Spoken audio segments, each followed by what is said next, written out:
How is everyone doing today? Welcome to my channel. This is an educational channel, and we try to inform you of different aspects of things that are way off the beaten path that you might not know about otherwise, but if you did, they might change your opinions about things, make you make different decisions in your life that hopefully would enhance your life, maybe not in the short term, but in the long term. And we're doing Bible decodes for the last few months. I believe today is number 147. And we've been, for a while, have been digging into the Roman origins hypothesis for the New Testament. That is that following an increasing body of scholarship out there, ranging from all the way in the 19th century, Bruno Bauer and Sir Ronald Syme and James Ballantyne Hannay in the early 20th century, Roman Piso and Abelard Reuchlin in the late 20th century, and then in the 21st century, Joseph Atwill, Henry Davis, and I think I'm forgetting someone, but also now we're looking at the book from Michael Menesgotz, Menasgotz, and this is a new book that just came out within the last year called Christianity's Origin as a Flavian Secrecy Cult.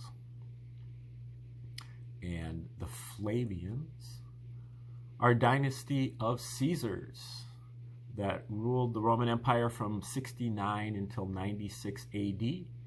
They include Emperor Vespasian and his two sons, Emperors Titus and Domitian.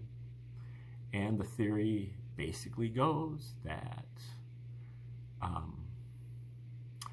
Titus and Vespasian had been generals in the Roman military during the war against the Jews from 66 until 73 AD. Both of them were wounded in the war, by the way. And in general, the Romans, especially the Caesars and the oligarchy, were very, very tired of the Jews and their antics, in particular, all of their insurrections and revolutions and uprisings and wars, that they were willing to fight against the Romans, even though they probably, it wasn't really realistic that they were going to win any of these things. But the Jews, the Romans had pulled into Judea about 63 BC, so this had been going on for over a century. And like I said, it was one revolution after an uprising, after an insurrection, after a war. And it was kind of culminated by this war of the Jews in 66 AD.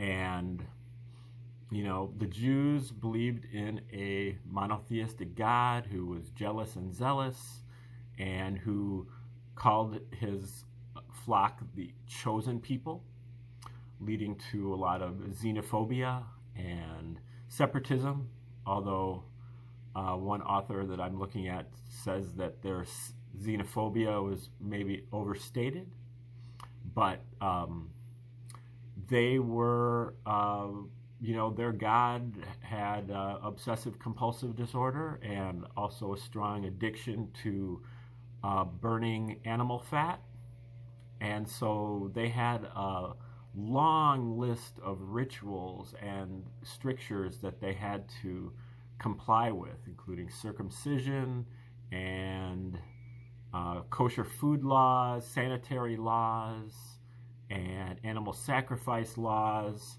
and strictures against graven images.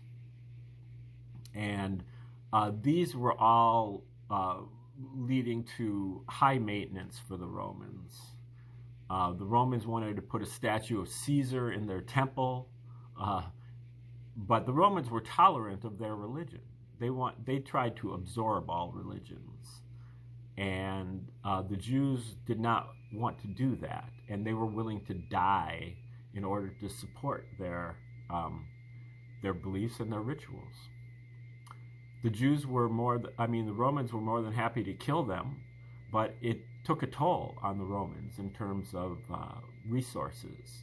The Romans had hundreds of other nations that they had to govern, and they just spent an inordinate amount of time dealing with the Jews.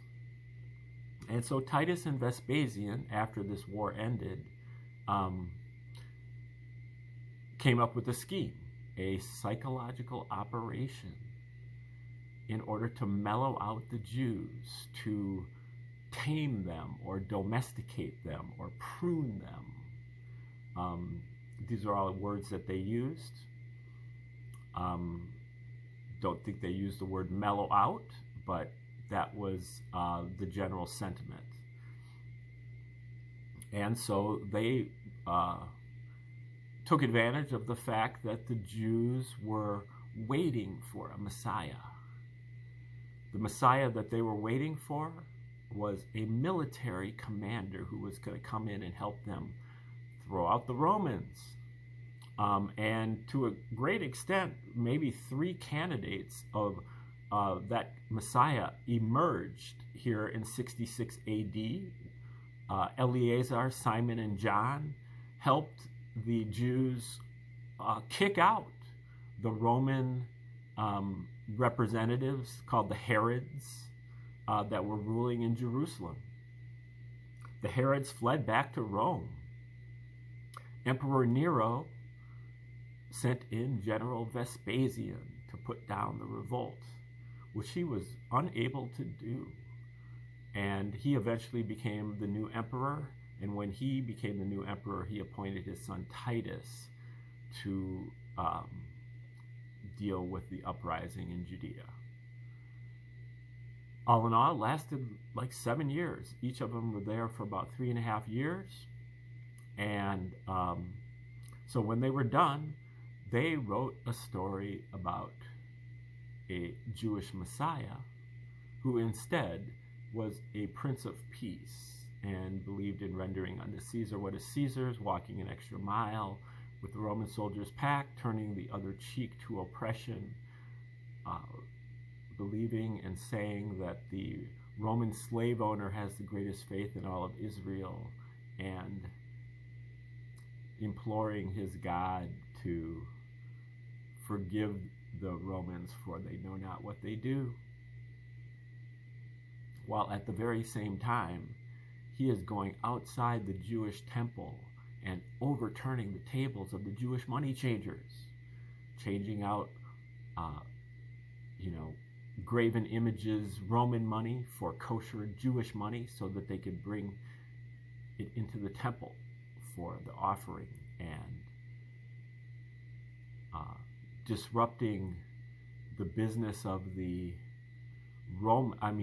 Jewish vendors who were selling pigeons and doves and lambs and rams for the animal sacrifice to take place inside the temple. And so Jesus is taking a direct hit at the Jewish rituals, while at the same time being utterly deferential to the Romans. Almost as if he was created by the Romans themselves. And then when you add on to that the New Testament is written in Greek, which is the language of Rome. Many of the Roman royals also spoke and wrote in Latin, but Greek was kind of the main language there. Whereas in the Eastern Empire, in Judea, most everybody was speaking in Aramaic, and very few had Greek at their disposal, much less writing it. Add to that the Romans had a monopoly on censorship. They had a monopoly on publishing. They were the only people that had enough slaves to copy these gospels over and over and over again. And they had a monopoly on the postal service. So they were the only people that could have actually published this and gotten it out there over the censors and distributed it. But the main evidence consists in the fact that along with the writing the Gospels, the Romans also wrote a history of this war against the Jews, and that is called War of the Jews. They wrote it under the name of Josephus, who may or may not have existed. I seriously doubt it. But according to Josephus's autobiography, he was a member of the Roman royal family by adoption.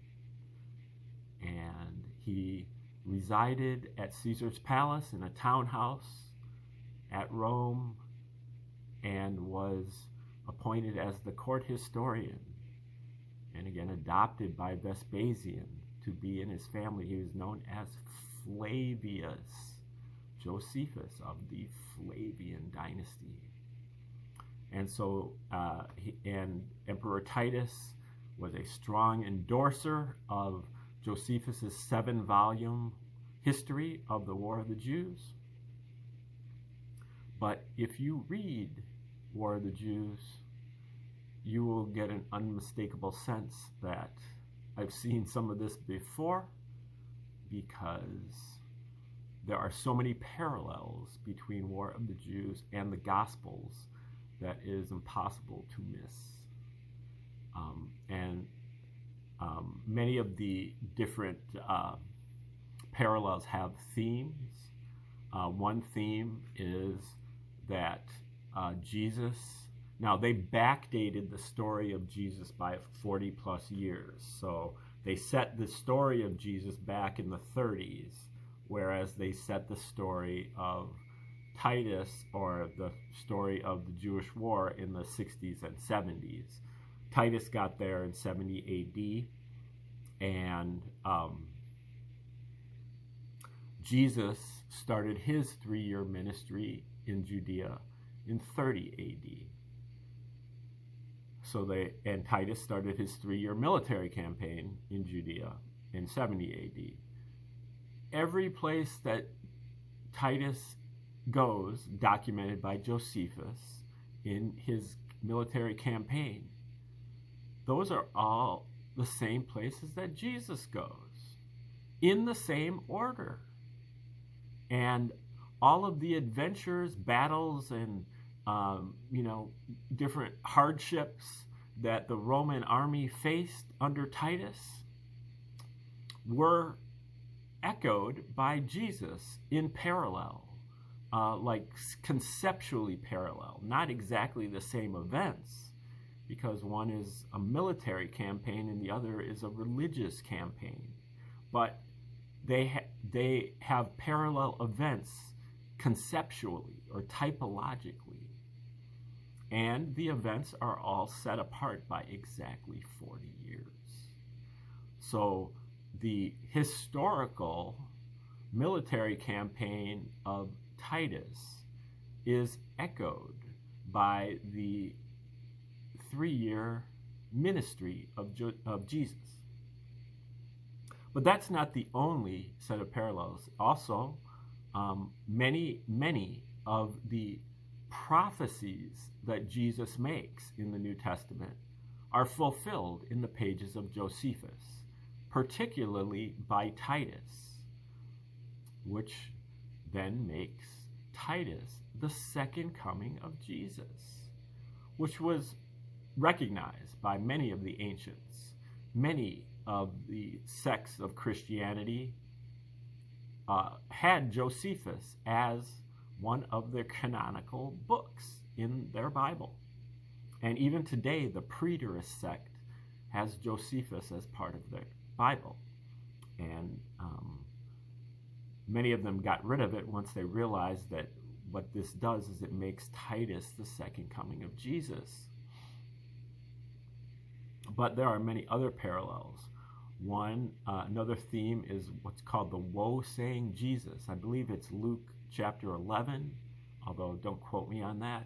where Jesus says, woe to this town, and woe to that town, and woe to these people, and woe to the lawyers, and woe to, well, in Josephus, there is not one, but literally 6 different characters named Jesus. And they all parody or parallel the Jesus of the New Testament. And there is one particular Jesus who is in Jerusalem during the time of the siege of the Romans.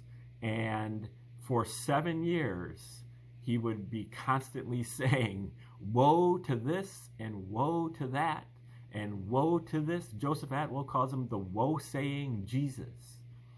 And the last thing he says is, and woe to me. And then he is hit by a giant boulder from one of the catapults of the Romans and killed. And so there's that kind of thing all the way through Josephus.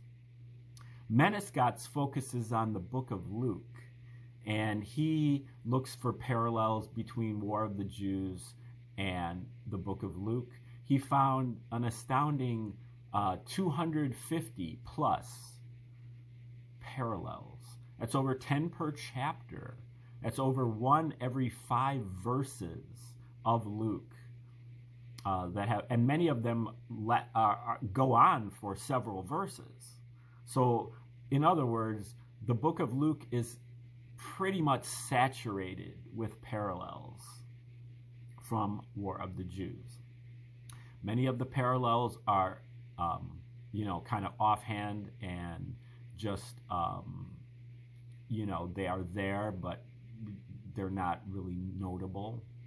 But many of them are, and a few of them are utterly devastating because they are so detailed and involved and way beyond the, standard deviation, for coincidence. Many of them, you could dismiss them as coincidence if you just saw them just saw one of them. But when you start seeing dozens and dozens of them, you start to recognize it is intentional. The upshot is that the Josephus and the Gospels, whoever wrote Josephus also wrote the Gospels at the same time for the same reason by the same people. But not only that, Menescot puts the book of Luke on a chart, with the book of Luke on the vertical axis, War of the Jews on the horizontal axis. Wherever he finds a parallel, he plots a point at the corresponding location. After plotting the 250 points, we see that he has formed 5 near-perfect letters in Latin, the language of the Roman royals, and those letters are APTVS. The TVS undoubtedly standing for Titus Vespasianus. The A and the P are up for some debate, but the main idea is that not only did the Romans write the book of Luke, but they literally signed their names to it. And this goes so far beyond any type of proof that the 17th letter of the alphabet has presented to you, that you should be able to be open to this evidence as at least a prima facie case to get yourself a copy of Josephus online for free and compare it yourself with the New Testament, in particular, the book of Luke. But we're going to go over some of the parallels right here. Now, a lot of these parallels are from the A and the P, which you can see on the thumbnail for the video. You can see the chart, and you can see that the A and the P are not as well developed. Menescot's theory is that the A and the P part of Josephus, which is books 1 and 2, pretty much, were written later, and they contain prefatory material.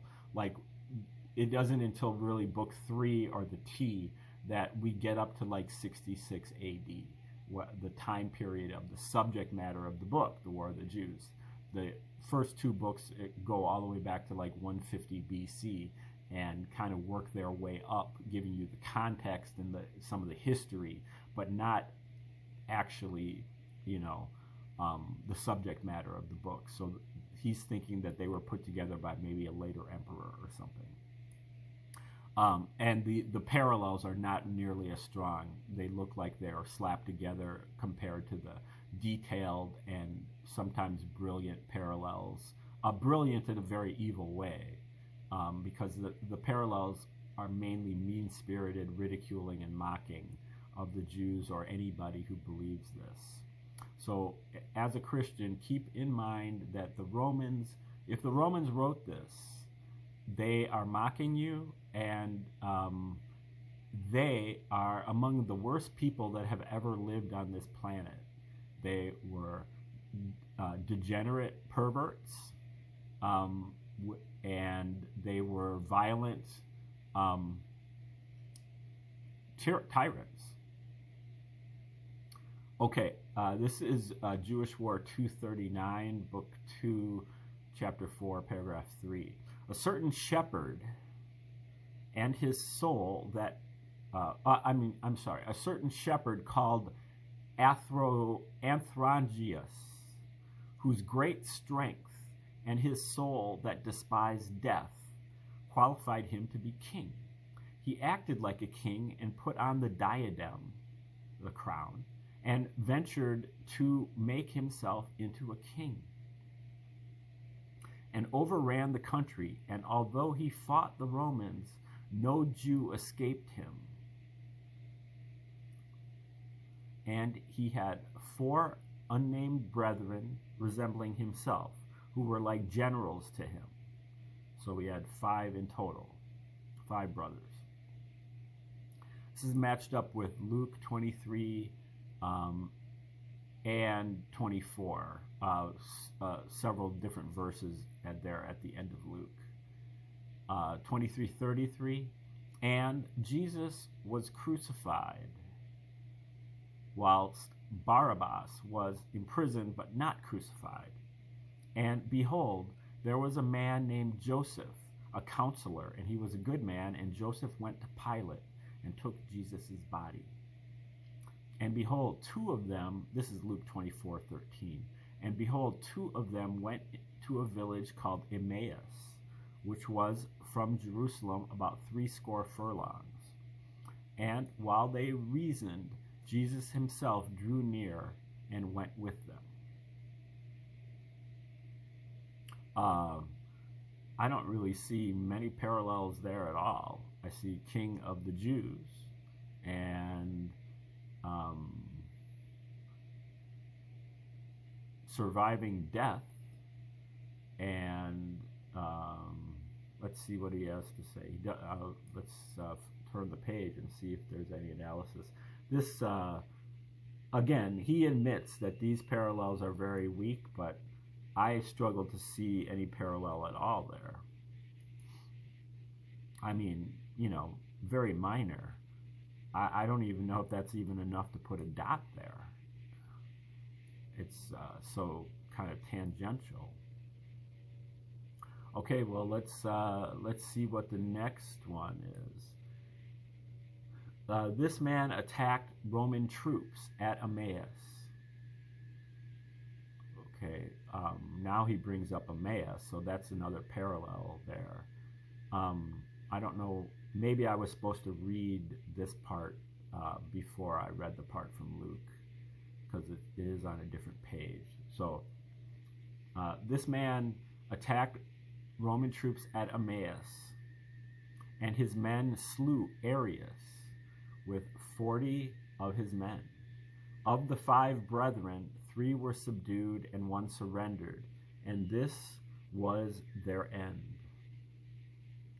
Then at Jerusalem, at the festival, Varus met with other generals, including Joseph. So there's another parallel with Joseph. And captured the authors, meaning Josephus.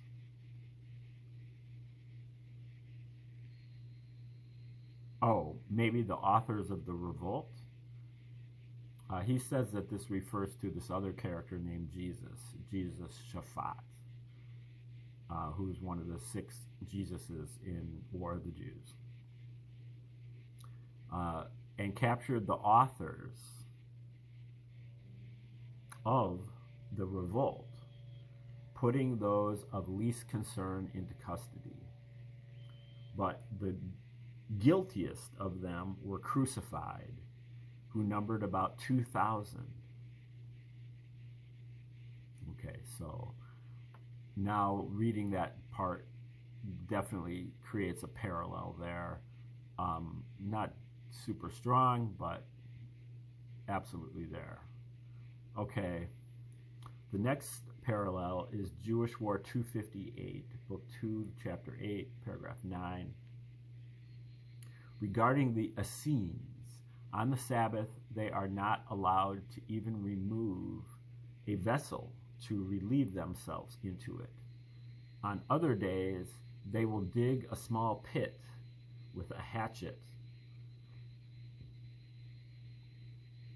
so that implicitly on the Sabbath they can ease themselves into that pit. So using a pit on the Sabbath. Now, just parenthetically, the Essenes, I don't believe the Essenes ever existed either.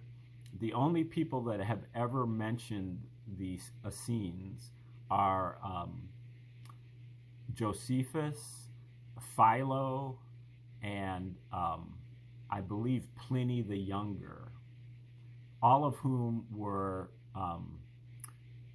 insiders to the Roman royal families. So those 3 are the only people that have ever referred to the Essenes. So, I believe the creation of the Essenes, along with the creation of Josephus, along with the creation of Jesus, were all fictional stories. Okay, now going to Luke 14:5. And he answered them, saying, which of you shall have an ass or ox fallen into a pit, and you won't straightway pull him out on the Sabbath? This repeats this story of leading the ox from the stall to watering on the Sabbath, although without mentioning the pit. He does mention the pit. Fallen into a pit, and you won't straightway pull him out on the Sabbath. So the parallels are pit and Sabbath, which, is not a strong parallel, but it's certainly a parallel. In the parallels above, we have another example of a siege of Jerusalem mirroring Jesus' description of the siege of Jerusalem and encampment at all 4 compass directions. That was a prophecy that Jesus made in the New Testament. The second parallel is betrayed by both stories involving 2 men going to the village of Emmaus. Finally, we have a more subtle link to Jesus' description of a pit on the Sabbath. Again, we might wonder at the use of toilet humor, but this would only be revealed to the senior rank of the Flavian secrecy cult to convince them that it had all been a joke all along. And that's Menescott's argument that this is a secrecy cult which had different layers of it. Your first step is to believe in Jesus as a hero, then to believe in Jesus as a Messiah, then to see that Jesus is the Messiah, but actually Titus is the greater Messiah because he is the second coming of Jesus. And then finally to be revealed to you that Jesus is a fiction and that Titus is the real emperor. He calls that pure emperor worship. Okay, this next parallel is from Jewish War 266, Book 2, Chapter 9, Paragraph 3. The Jews objected to images of Caesar in the temple and came and lay down in protest, prostrate, lying immovable for 5 days. Pilate sat on his tribunal at the marketplace, and Pilate ordered the soldiers to draw their naked swords. But the Jews fell down and exposed their necks, causing him to refrain. Like, go ahead and chop my head off. Then the Jews came again to protest that Pilate had used temple money to build an aqueduct.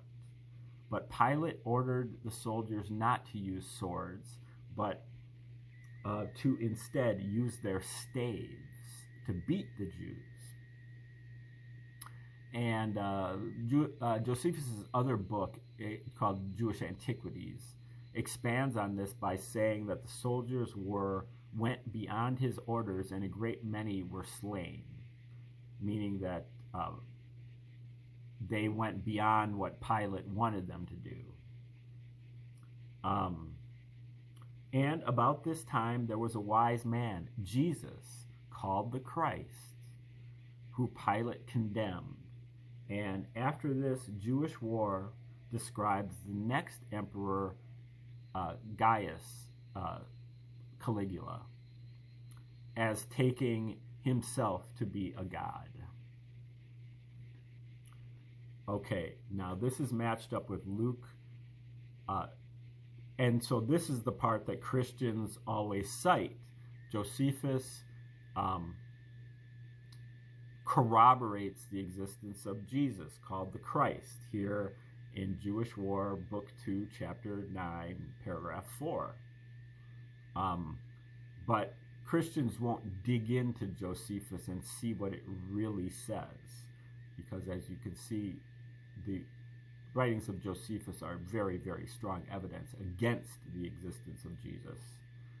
And they present it as if it was corroborating evidence for the existence of Jesus. It is if you just look at that one paragraph or even just one sentence. Okay, this is Luke 22:45 to 53. Jesus found them sleeping for sorrow. After Judas betrayed Jesus, they said, "Lord, shall we smite with the sword?"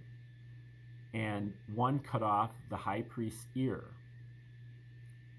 But Jesus said, "Suffer ye thus far," and healed him.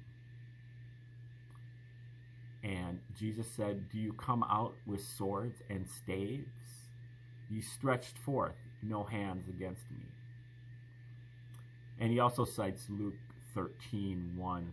There were present at that season some that told him of the Galileans, whose blood Pilate had mingled with their sacrifices. Well, I would say that that first passage is definitely a parallel. That second one is a little bit weaker, but the first one, smite with a sword and